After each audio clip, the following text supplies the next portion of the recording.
Hey everybody, welcome back to another lesson video.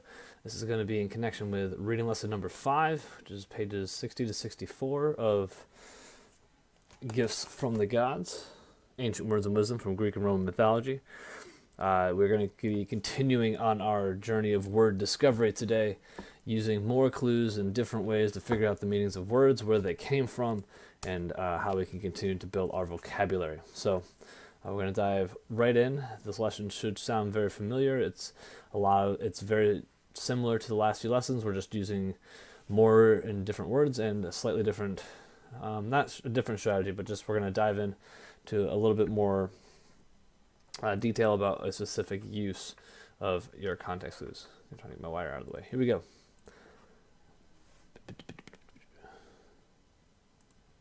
Oh, that's not what I want. What do I want? Here we are. So again, this is reading lesson number 5. Our goal is the same as it's been. Camera's in the way. There we go. For the last few lessons, is we are going to define words and phrases from a text by using clues both inside and outside of the unknown word. And like I said in multiple lessons, this is really important because vocabulary is one of the #1 tools a good reader has to help them understand what is happening in a text. And the more words you know, the more words you know. So if you learn words and add them to your vocabulary, you can then use those words that you already know to help understand new words when you encounter them in harder and harder texts. So at the end of the lesson today, we will be trying to figure out this word bestowed on page 60 of Gifts from the Gods, and explain how we used our clues in the text to figure out the meaning. And we're going to get about 2 or 3 practices in on that for our thinking questions. And by that point, we'll have practiced this about 6 or 7 times, and so we're getting pretty good at it. Okay. Here's some words that you'll need to know. Vocabulary. The first word is infused, which means introduced or injected. Basically means put into. Someone might get a blood infusion if they had a car accident, so they will have blood put into their body so that they can survive better. Number 2, the word is vigor, which means intensity or force. It can also mean life, and so if you're doing something with vigor, you're doing it with a lot of energy.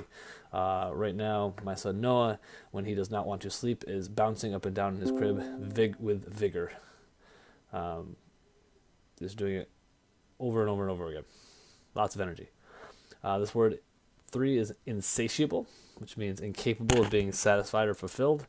For some of you, I've noticed that your appetite for Takis is insatiable. You could eat all the Takis in the world and you'd still want more. So it just means that you can never be satisfied or fulfilled. Number 4 is quarrels. It means angry arguments, fights, disagreements. That's what quarrels are. Number 5 is afflict, to cause pain or suffering. Often we hear the word afflict when doing with like a disease or with a war or injury. So if someone is afflicting someone else with pain, it means you're putting something on that person so that they can no longer be comfortable. And then number 6, the last word is forge, a furnace in which metal is heated to be worked or shaped, or the building in which such work is done. And so we don't really have forges much anymore, but back in the time of Greek mythology, and for thousands of years after that, if metal was going to be worked, they didn't have factories that places would be built. It would be a forge, where you've seen it in cartoons probably, where there's a big anvil, someone with a hammer, lots of fire to make the metal hot. And so that's what a forge is. You can see that in the story. Awesome. Let's get our brains wrapped around and focused on what we're going to be talking about today. This story describes a time, the story of Pandora's box, before people had problems. If you could remove any hardship or problem from the world, what would it be? So again, the story that you should have read before trying to do this lesson is the story from the book about Pandora's box, the myth of Pandora's box, which describes how all of the world's problems came to be. Before that, there was no problems, and then the box was open, and there's a whole bunch of miseries. So if you can get rid of one of them, what would it be? Pause for a moment, write down your answer, notch your back. I don't really know which problem I would give. I think the problem I would try to get rid of is lack of empathy. I think a lot of other problems in the world occur because people don't try to understand other people. They're more about being right. And so I think pride is a big problem. So maybe that's what I would get rid of, the problem of pride that people have, that they think they're always right or something like that. But I can't do that, so I try to solve other small problems that I can. All right, before we dive into our thinking questions and practice the skill, we're going to just review the skill one more time about using context clues. I'm going to just very quickly go over what we've gone over in the past, super fast because we've already done it. Again, we are inferring the meaning of words by using our context clues. Context clues are details inside and outside of a word that can help infer the meaning. And to infer means to make a smart guess. This should all sound very familiar. There's 3 ways that we can figure out the meaning of a word. We can look inside the word, like with the word fearfully. Fear and full means full of fear. You can look around the word, finding clues that give you, using the sentences or the words around it to help you understand it.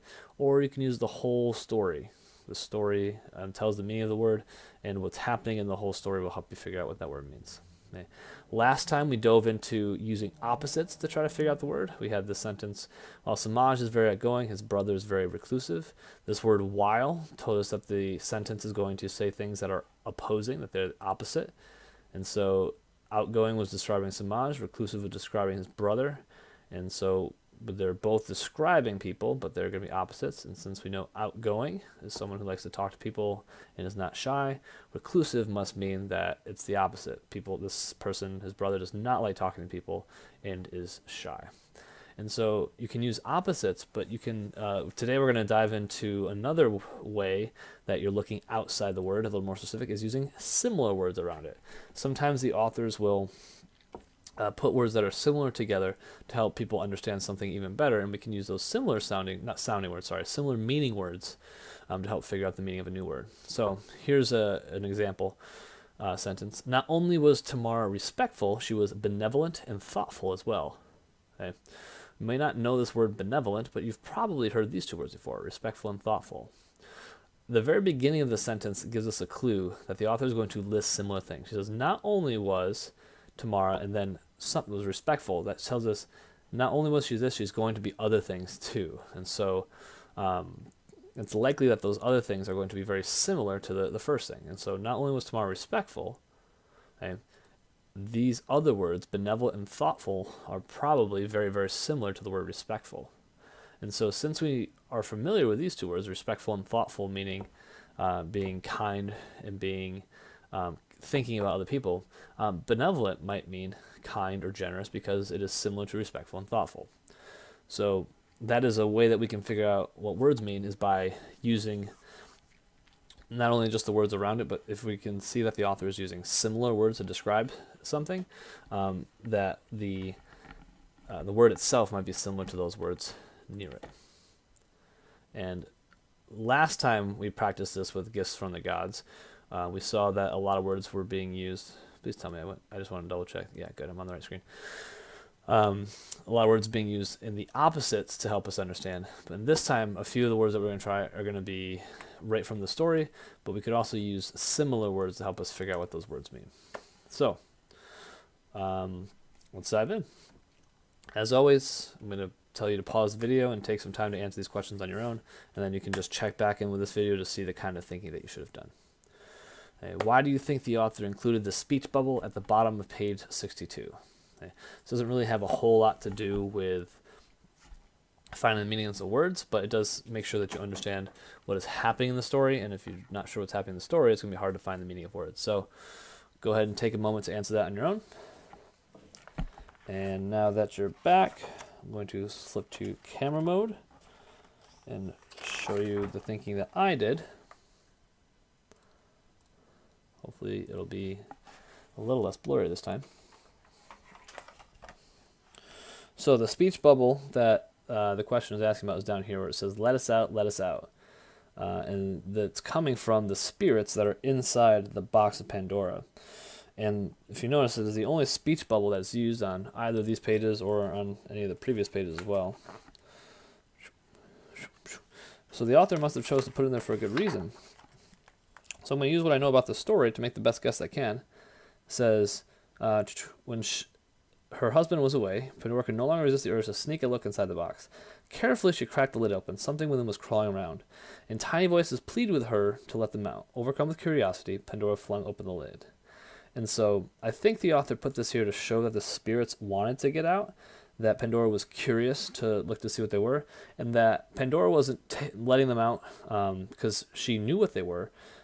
She let them out because she thought they were trapped, and she wanted to be kind. And so, without asking the author, it'd be hard to know exactly why they put that speech bubble there. But that's what I'm guessing, that she,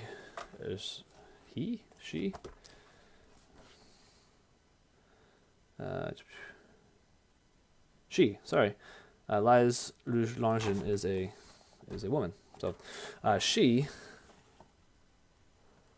wanted to make it known that Pandora wasn't letting them out on purpose.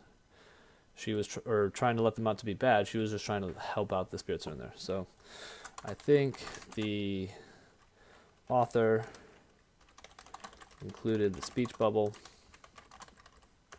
on page 62 because she wanted us to know that the spirits were begging to be let out. It makes it seem like Pandora didn't release the evils on purpose. She was trying to be kind and free them. Cool. So, again, not a lot to do with figuring out what a word means, but if it helps us understand what happened in the story, and so we want to just make sure we have a solid understanding of the story. Now, question 2 is exactly what we're practicing today. Explain the meaning of the word defiance on page 61. Use clues inside and outside the text to help you understand the meaning of the word. So, take some time, do that on your own right now. And when you come back, here we go. On page 61, I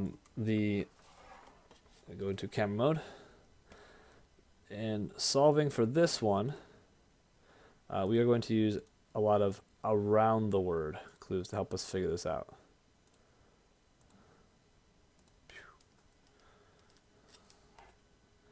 So right here is where the word is, defiance. Okay? And around it says, Prometheus had stolen fire from the gods in defiance of Zeus's orders and given it to mankind. And so we have to use what we know about the rest of the story.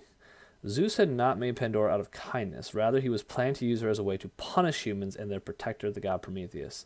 And so we know that Zeus is trying to punish Prometheus. For what? Oh, Prometheus had stolen fire. Now, we know from the gods. Stealing, or has stolen, means taking without permission. And so right here it says Zeus's orders and given it to mankind. So he's doing something in defiance of Zeus's orders. Stealing is doing something without permission or taking something without permission. So defiance must mean he went against Zeus's orders, because stealing is doing something he's not supposed to do. And so since it says in defiance of Zeus's orders, it means in stealing is going against what he's supposed to do. So in defiance must mean going against the orders that Zeus gave. And so, again, I looked at the word around, but I also had to know what was going on in the story, why Zeus would be angry with Prometheus, in order to figure out that word defiance. So check it out. I think the word defiance means to go against. I think this because the text says Prometheus had stolen fire from the gods in defiance of Zeus's orders. When someone steals something, they are going against what they are supposed to do. So defiance must mean going against. Awesome. So that was using the whole story and the words around it to help figure out what defiance meant. Number 3, explain the meaning of the word misery on pages 63. Use clues inside on page 63. Typo. Use clues inside and outside the text to help you understand the meaning of the word. This is the one that when we practiced earlier about using similar words here, that will likely help you the most on this question here. So go ahead and pause for a moment. Do your best to try to figure this out on your own. And now that you're back, switching back to camera mode, I'm going to go to page 63. Over here for the word misery. Okay, and we can tell from the story that at the end, this is when Pandora finally opened the box, and then out from the box flew howling, wailing, snarling, insect-like creatures. Not sure why this is being so blurry, but I apologize. Here we go. Every misery, that's the word we're trying to figure out, burst forth. Disease, anger, cruelty, old age, despair, pain, suffering, lies, envy, gossip, vanity, greed, anxiety, and revenge filled the room and flew out the window to scatter all over the world. Now, we might not know what every single one of these words would be. Like vanity and anxiety might be a challenge. But we do know a lot of the other ones. Cruelty, anger, revenge, pain, suffering, lies. And then those are all like really bad, horrible things. I'm trying to just make it as clear as possible, and it's not cooperating, so I apologize. And then since it said every misery birthed forth, and then listed a whole bunch of like really awful things, that makes me think that misery just must mean something awful or something painful, because when it says every misery and then lists a whole bunch of really bad things, misery must be something that's really awful or bad. So back to our worksheet. I forgot the I again. Oh no, it's just up there. There we go. I think the word misery must mean something awful or really bad. I think this because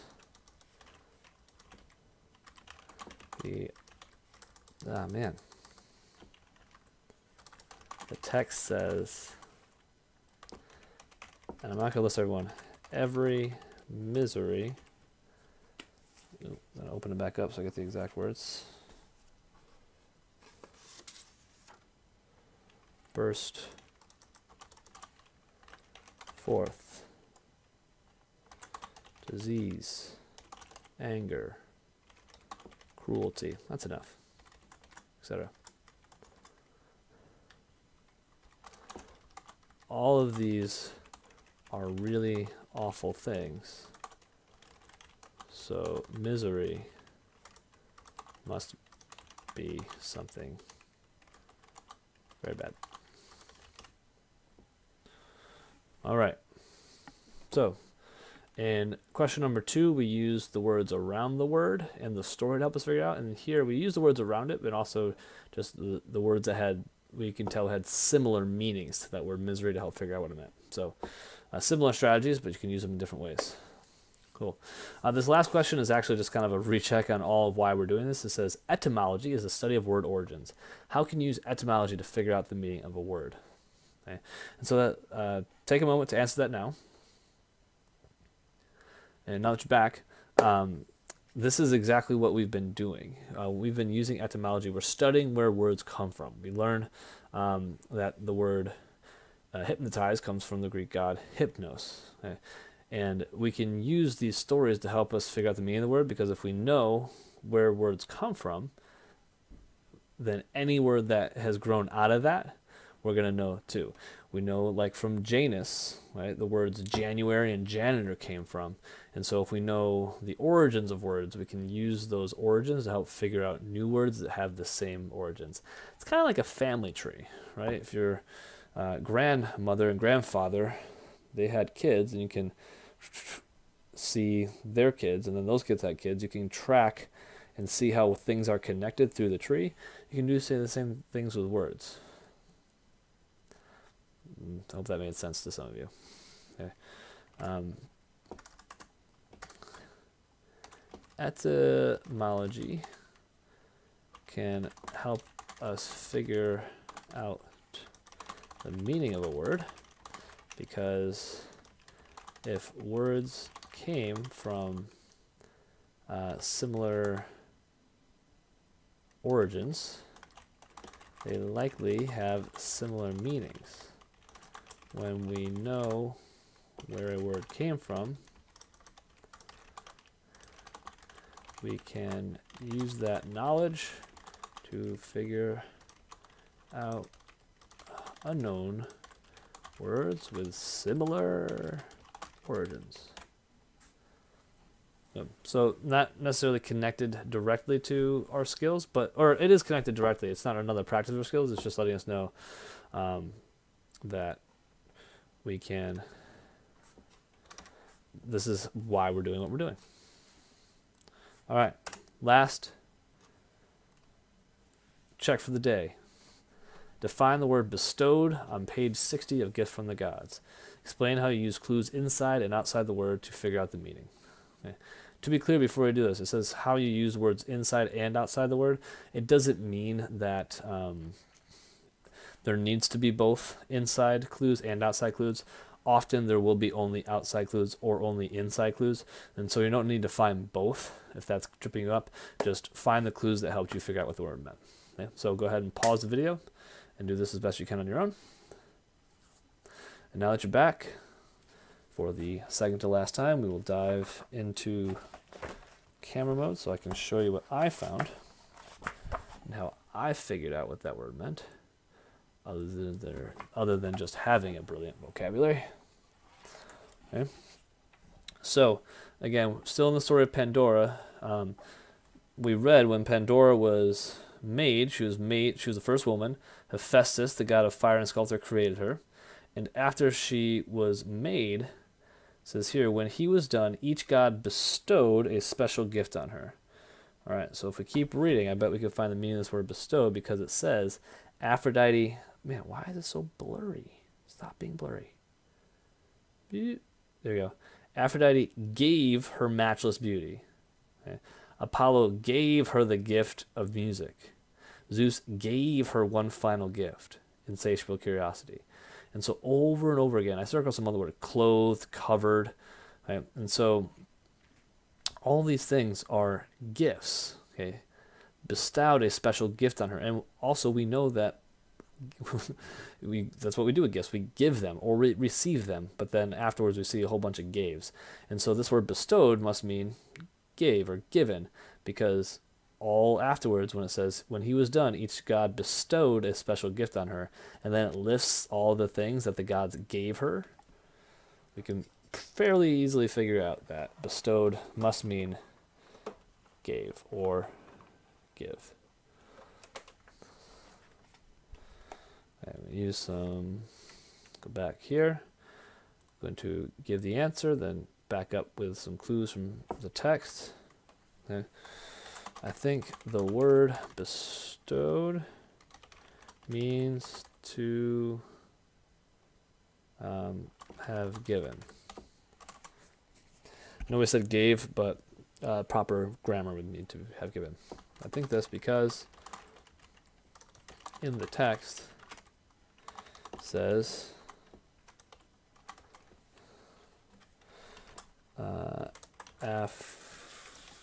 and I'm going to just give some of the examples. Aphrodite gave her matchless beauty. Apollo gave her the gift, that's a fist, gift of music. Zeus gave her one final gift. Since Pandora was given all of these gifts, and the author says she was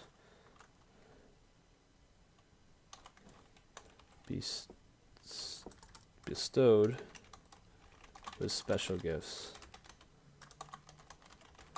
Bestowed must mean given. And there you have it. Okay? Using what happened in the story and the words around it to help you figure out what the word means. Excellent. So I know we've been practicing this now for 3 lessons. We should be probably practicing it for at least another 1 or 2 this week, and then a little less frequently moving on. But this will really, really help when we get to the Lightning Thief, Percy Jackson and the Lightning Thief. There's a lot of challenging vocabulary in there. It's a level R? No, I think it's even higher, level T book. And so for many of us, that's going to be some challenging vocabulary, but we can use these practices, these skills to help us increase our vocabulary so that when we get there, we're a lot more successful. So I hope you enjoyed the video. Again, you got better at using your context clues to make smart guesses about what words mean. You can do that by looking inside and outside of the word, looking around the word to see if there's other clues, either the opposite or similar words to help you figure it out. And it's important to do that so that you build your vocabulary and you can understand what's going on in the story. Okay? Hope you enjoyed it, and I will catch you next time.